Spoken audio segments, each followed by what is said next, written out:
നമസ്കാരം, എല്ലാവർക്കും സ്വാഗതം. ഇന്നത്തെ ഡെയിലി അപ്ഡേറ്റ്സിലേക്ക്. ഇന്ന് 2025 മെയ് മാസം 20 ചൊവ്വാഴ്ച. ഇന്നത്തെ ഏറ്റവും പ്രധാനപ്പെട്ട വാർത്താ അപ്ഡേറ്റുകളും അതോടൊപ്പം നാളെയും വരും ദിവസങ്ങളിൽ നിങ്ങളെല്ലാവരും അറിഞ്ഞിരിക്കേണ്ട, ശ്രദ്ധിക്കേണ്ട ഏറ്റവും പ്രധാനപ്പെട്ട അറിയിപ്പുകൾ, അപ്ഡേറ്റുകളൊക്കെയാണ് ഡെയിലി അപ്ഡേറ്റ്സിൽ നിങ്ങളുമായിട്ട് ഷെയർ ചെയ്യുന്നത്. എല്ലാ പ്രേക്ഷകരും പൂർണ്ണമായിട്ട് ഈ അപ്ഡേറ്റുകൾ ശ്രദ്ധിക്കുക. ഒപ്പം ഈ വീഡിയോ എല്ലാവരും ഒന്ന് ലൈക്ക് ചെയ്ത് മറക്കാതെ ഷെയർ ചെയ്യണം. നമ്മുടെ വാട്സപ്പ് ഗ്രൂപ്പിൽ ജോയിൻ ചെയ്യുക. വാർത്തകളും അറിയിപ്പുകളും എല്ലാ ദിവസവും കൃത്യമായി നിങ്ങൾക്ക് വാട്സപ്പ് ഗ്രൂപ്പുകളിലും ലഭ്യമാകുന്നതാണ്. വാട്സപ്പ് ഗ്രൂപ്പുകളുടെ ലിങ്ക് വീഡിയോ ഡിസ്ക്രിപ്ഷൻ ബോക്സിലും കമന്റ് ബോക്സിലും നൽകിയിട്ടുണ്ട്.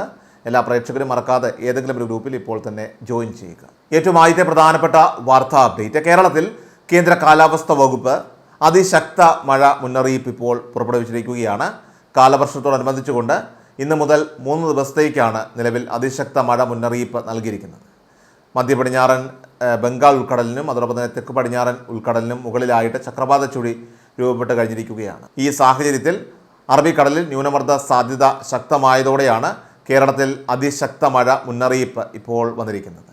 ഇതിൻ്റെ ഭാഗമായിട്ട് വിവിധ ജില്ലകളിൽ കേന്ദ്ര കാലാവസ്ഥാ വകുപ്പ് അതിശക്ത മഴ മുന്നറിയിപ്പായിട്ടുള്ള ഓറഞ്ച് അലേർട്ട് പ്രഖ്യാപിച്ചിട്ടുണ്ട്. ഇന്ന് മലപ്പുറം, കോഴിക്കോട്, വയനാട്, കണ്ണൂർ, കാസർഗോഡ് ജില്ലകളിലും അതോടൊപ്പം നാളെ കോഴിക്കോട്, വയനാട്, കണ്ണൂർ, കാസർഗോഡ് ജില്ലകളിലുമാണ് നിലവിൽ ഓറഞ്ച് അലേർട്ട് പ്രഖ്യാപിച്ചിരിക്കുന്നത്. ഇന്ന് പത്തനംതിട്ട, ആലപ്പുഴ, കോട്ടയം, ഇടുക്കി, എറണാകുളം, തൃശൂർ, പാലക്കാട് എന്നീ ജില്ലകളിലും നാളെ പത്തനംതിട്ട, ആലപ്പുഴ, കോട്ടയം, ഇടുക്കി, എറണാകുളം, തൃശൂർ, പാലക്കാട്, മലപ്പുറം എന്നീ ജില്ലകളിലും യെല്ലോ അലേർട്ട് പ്രഖ്യാപിച്ചിട്ടുണ്ട്.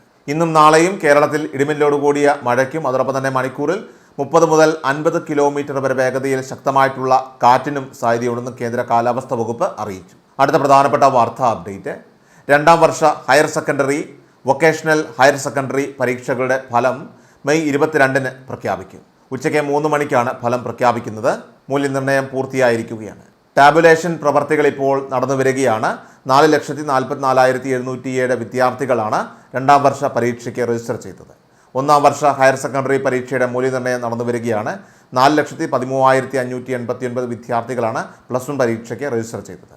ടാബുലേഷൻ പ്രവർത്തികൾ പൂർത്തിയാക്കി 1ാം വർഷ പരീക്ഷാ ഫലം ജൂൺ മാസം പ്രസിദ്ധീകരിക്കുന്നതാണ്. അടുത്ത പ്രധാനപ്പെട്ട വാർത്താ അപ്ഡേറ്റ്. സംസ്ഥാനത്ത് PM കിസാൻ സമ്മാൻ നിധിയുടെ 2000 രൂപ ലഭിക്കുന്നവരും അതോടൊപ്പം തന്നെ കൃഷിഭൂമിയുള്ള കർഷകരെയും സംബന്ധിച്ച് കിസാൻ സമ്മാൻ നിധി ആനുകൂല്യം ലഭിക്കുന്നില്ല എങ്കിലും കേന്ദ്രാവിഷ്കൃത കർഷക രജിസ്ട്രിയിലേക്കുള്ള സ്പെഷ്യൽ രജിസ്ട്രേഷൻ ഇപ്പോൾ ആരംഭിച്ചിരിക്കുകയാണ്. കൃഷിഭവൻ മുഖാന്തരമാണ് ഇതിൽ നമ്മൾ രജിസ്റ്റർ ചെയ്യേണ്ടതായിട്ടുള്ളത്. പ്രത്യേകം ശ്രദ്ധിക്കണം, മറ്റു ഓൺലൈൻ സർവീസ് സെൻ്ററുകൾ വഴി അപേക്ഷകൾ സ്വീകരിക്കുന്നതല്ല. കർഷകർ തന്നാണ്ട് വർഷത്തെ കരമടച്ച രസീത് അതോടൊപ്പം തന്നെ ആധാറുമായിട്ട് ലിങ്ക് ചെയ്തിരിക്കുന്ന ഫോൺ നമ്പർ ഇവയെല്ലാം തന്നെ സഹിതം കൃഷിഭവനിൽ എത്തിച്ചേർന്ന് വേണം ഈ രജിസ്ട്രേഷൻ പൂർത്തീകരിക്കാനായിട്ട്. അതോടൊപ്പം തന്നെ കർഷക രജിസ്ട്രിയിൽ കർഷകർ രജിസ്റ്റർ ചെയ്യുന്നതോടെ നമുക്കൊരു ഏകീകൃത തിരിച്ചറിയൽ നമ്പറും ലഭിക്കുന്നതായിരിക്കും. അത് പിന്നീട് ഭാവിയിൽ വിവിധ സർക്കാർ സബ്സിഡി പ്രോഗ്രാമുകൾക്കൊക്കെ തന്നെ പ്രധാനപ്പെട്ട ഒരു രേഖയാണ് എന്ന ഒരു കാര്യം കൂടി പ്രത്യേകം അറിഞ്ഞിരിക്കേണ്ടതാണ്. നമ്മുടെ കൃഷിഭവനിൽ ഇതിൻ്റെ സമർപ്പണം അല്ലെങ്കിൽ ഈ വെരിഫിക്കേഷൻ ആയിട്ടുണ്ടോ എന്ന് കൃത്യമായിട്ട് എല്ലാവരും വിളിച്ച് ചോദിച്ച് അന്വേഷിക്കുക. അതിനുശേഷം ആയിട്ടുണ്ടെങ്കിൽ കർഷകർ അത് ചെയ്യേണ്ടത് ആവശ്യമാണ്. നിലവിൽ എല്ലാ മേഖലയിലും നിർബന്ധമായിട്ടും ഇത് ചെയ്യണമെന്നുള്ള പ്രധാന അറിയിപ്പാണ് ഇപ്പോൾ വന്നിരിക്കുന്നത്. വിവിധ കൃഷിഭവനുകളിൽ ഇതിനായിട്ടുള്ള പ്രത്യേക ക്യാമ്പയിനുകളും ഇതിനോടകം തന്നെ ഇപ്പോൾ ആരംഭിച്ചു കഴിഞ്ഞിട്ടുണ്ട്. അടുത്ത പ്രധാനപ്പെട്ട വാർത്താ അപ്ഡേറ്റ്. കുടിശ്ശികയുള്ള ഒരു ഗഡുവും മെയ് മാസത്തിലെ ഗഡുവും ഉൾപ്പെടുത്തി സംസ്ഥാനത്ത് സാമൂഹ്യ സുരക്ഷാ ക്ഷേമ പെൻഷൻ വിതരണം ഈ മാസം 21 മുതൽ ആരംഭിക്കുന്നതാണ്. 50 ലക്ഷത്തോളം വരുന്ന ആനുകൂല്യധാരികൾക്ക് ഓരോരുത്തർക്കും 3200 രൂപ വീതം ലഭിക്കുന്നതാണ്. പദ്ധതിക്ക് ആവശ്യമായിട്ടുള്ള 1850 കോടി രൂപ അനുവദിച്ചിരിക്കുകയാണ്. നിലവിൽ എല്ലാ മാസവും സ്ഥിരമായിട്ട് ക്ഷേമ പെൻഷൻ ഇപ്പോൾ അതിൻ്റെ വിതരണം തുടർന്നുകൊണ്ടിരിക്കുകയാണ്. കഴിഞ്ഞ വർഷത്തിലുണ്ടായ കുടിശ്ശികയിൽ നിന്നും ഒരു മാസത്തെ പെൻഷൻ അത് ഇതിനോടൊപ്പം തന്നെ നൽകാനാണ് ഇപ്പോൾ തീരുമാനമായിരിക്കുന്നത്. ശേഷിക്കുന്ന 2 ഗഡുകളിൽ ഒരേ തുടർച്ചയായിട്ട് വിതരണം നടത്താനാണ് സർക്കാരിൻ്റെ നീക്കങ്ങൾ. പെൻഷൻ വിതരണം സുഗമമായിട്ട് നടത്താനായിട്ട് സാമൂഹ്യ സുരക്ഷാ വകുപ്പ് അത്യന്തം കൃത്യതയോടുകൂടി നടപടികൾ സ്വീകരിച്ചിരിക്കുകയാണ്. ബാങ്ക് അക്കൗണ്ട് മുഖേനയും കൈകളിലേക്കുമൊക്കെ ആയിരിക്കും പെൻഷൻ തുക എല്ലാവരുടെയും കൈവശം എത്തിക്കുക. അർഹരായവർക്ക് സംശയമില്ലാതെ പെൻഷൻ ലഭ്യമാക്കാനായിട്ട് എല്ലാ ഒരുക്കങ്ങളും പൂർത്തിയായതായിട്ട് അധികൃതർ ഇപ്പോൾ വ്യക്തമാക്കിയിട്ടുണ്ട്. ഏറ്റവും അവസാനമായിട്ട് സംസ്ഥാനത്ത് സ്വർണ്ണവില പരിശോധിച്ചാൽ സംസ്ഥാനത്ത് സ്വർണ്ണവില കുതിക്കുകയാണ്.